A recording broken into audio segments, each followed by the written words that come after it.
What's going on, guys? Today we are going over a very important upgrade for your Jeep Wrangler JK or JKU.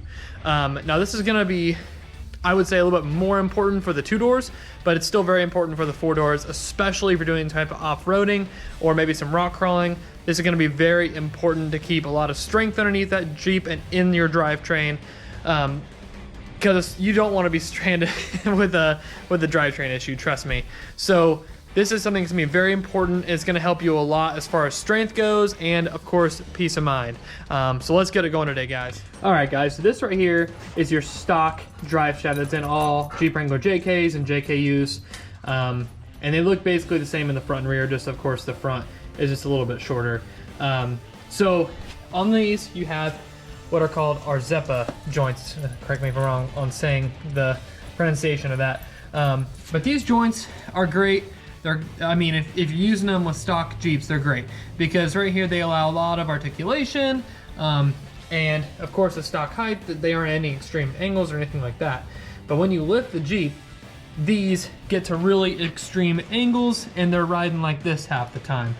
So that's when you really need to change those out, because as soon as this gets ripped at all, there's only so much grease in here. You can't re-grease these without taking them all apart. So you're pretty much screwed once you get a rip in this and the grease starts getting gross and it just starts riding like absolute crap.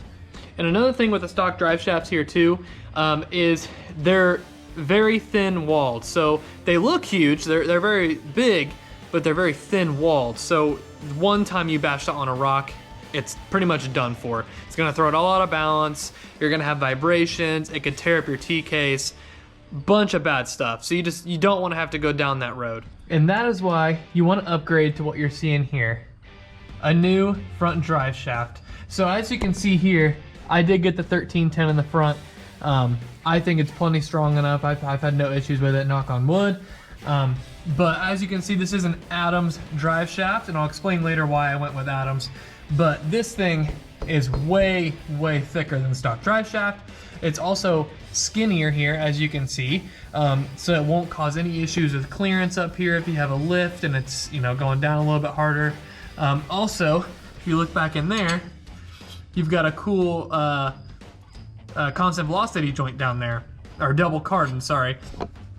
I'll try to get a better view of that. Sorry, there's terrible light in here. I'll show one in the back as well so you can see it. But that joint is way better as far as articulation and that goes. It allows for a stronger point down there at the transfer case. So that's really nice to have. And as you can see, this thing's already kind of taken a beating here. Hasn't even been on there very long. But as you can see, Adams holds up very, very well.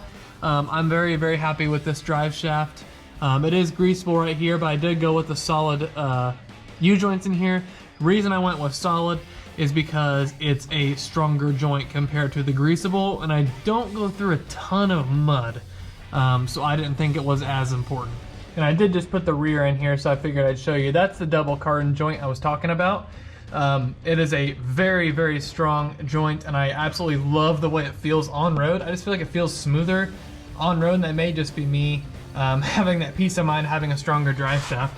But I absolutely love the Adams drive shaft. They're made extremely well, and I've had basically no issues with them. So very happy with these drive shafts. Figured I'd do a little install walkthrough with you guys as well. So all of the bolts on the stock drive shaft are just the 5/16.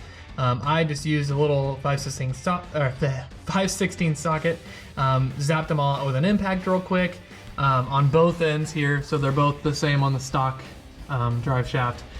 What you do is you bust that off. Once you bust that off, the T-case flange, I believe it was a 33 millimeter. It worked just fine for me with a 33 millimeter. You want to bust that off. You're going to have an impact. It's on there pretty good. And it has Loctite on it, so you're going to need that. Once you pop that off, there is a little rubber O-ring that's on the inside of the stock T-case flange. You take that out, put it in this new one here. Then you want to put the nut on. Now, when you put the nut on, you're going to want to use some form of a black RTV or a clear RTV to seal it. And then you want to, of course, use red Loctite on the nut again. So Once you get that on there, the torque specs on this, I believe, is 160 foot-pounds. You have to check Adam's website to confirm that, but it should be 160 foot-pounds here in the front where the T-case is. Once you get the front off, you can move back here to the rear. Once you bust that off, I also used the 33 back here, and it worked just fine. It was a little loose, but it worked just fine. I busted that off. This one was on a little tighter, so you gotta be careful. Now the rear is where you really wanna watch yourself, because you don't want to over tighten that nut when you get it on there. So what you do is you take off the stock flange on the back here, on the axle end, pop that off, and then you're going to want to use, again, some black or clear RTV. You want to seal it right at the nut, make sure everything's sealed in there, because you're not going to have any sort of O-ring like you do at the T-case.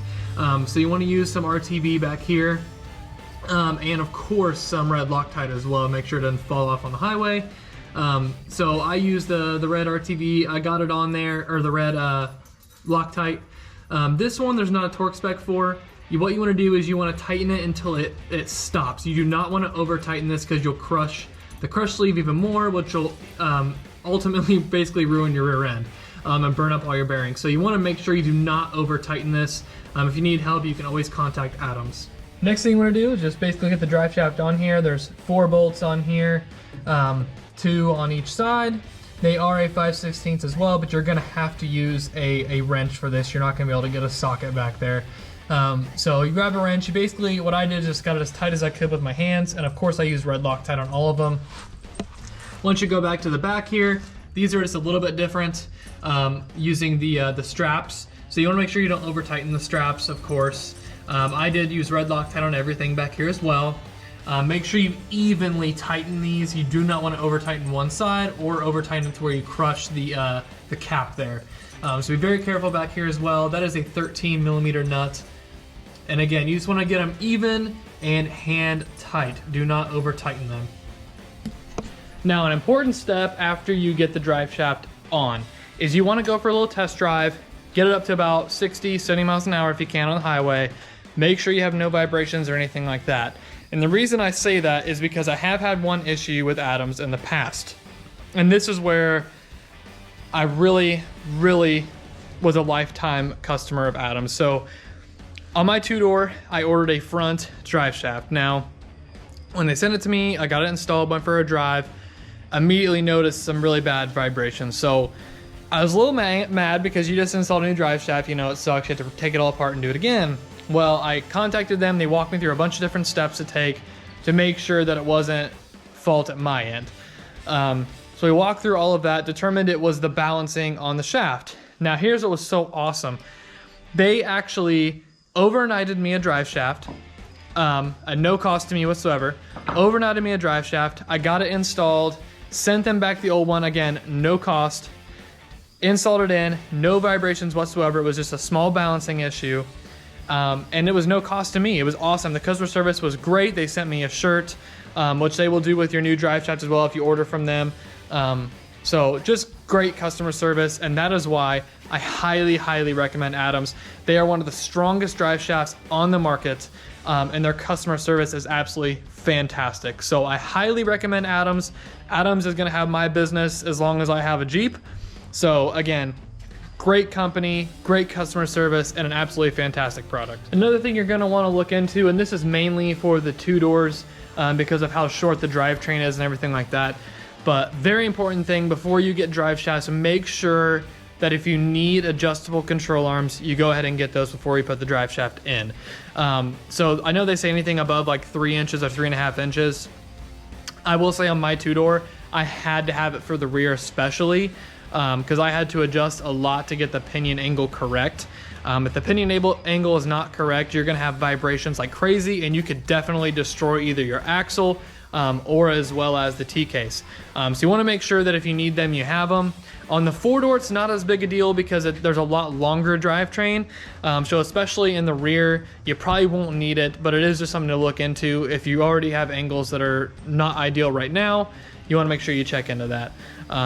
So if you have aftermarket axles as well, like the Ultimate Dana 44, they do accommodate for a little bit of that, so you can also look into that too. But yeah, adjustable control arms are probably something you're gonna need, especially if you have a 2-door. All right, guys, that's gonna do it for today. Say bye to him, Oakley. That's gonna do it for today. I just wanted to walk through why you should probably get some aftermarket drive shafts for your Jeep Wrangler JK or JKU. Again, I am very happy with Adam's drive shaft. They have treated me very well. And even when they did make a mistake, they owned up to it and they fixed it right away. So that was absolutely amazing. And our product is just easily one of the best on the market. I think the best on the market. The U-joints they use are fantastic. The quality of the actual shaft itself is great. So I'm very impressed, very happy with them. If you own a 2-door JK or a 4-door JKU, definitely look into getting some aftermarket drive shafts if you're off-roading at all. Because if one rock hit to that stock drive shaft, I'm telling you, it's done and you're gonna have a terrible ride home if you're not trailering it. So I appreciate you guys watching. If you have any questions, drop them down below. I'll go ahead and leave a link for Adam's Driveshafts website at the bottom in the description section. So again, thanks for watching, guys. Keep following for more Jeep and off-road content. I got more coming your way, I promise, and have a great day.